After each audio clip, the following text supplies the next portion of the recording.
tiem radiomoduļiem. Tā uzstādīšana jau diezgan ātri taču.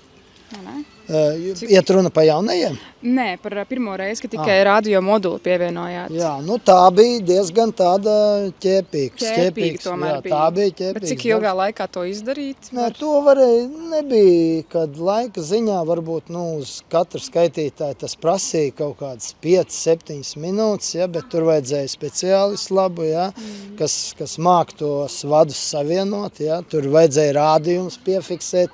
No skaitītājiem skaitītāji bija tādi, ka viņiem tie rādījumi, tas ūdens varbūt nav tik labs un tie rādījumi slikti redzami, ja, tad viņam bija grūtības tos rādījumus piefiksēt, ja, tad viņus vajadzēja pareizi ievadīt datorā, ja, un te bija kaut kur pār pa 300 skaitītāji, ja, un uz katru apskatīt, precīzi ierakstīt, ja, var sakot, tas bija ļoti tāds piņķerīgs. Liela māja ļoti. Jā.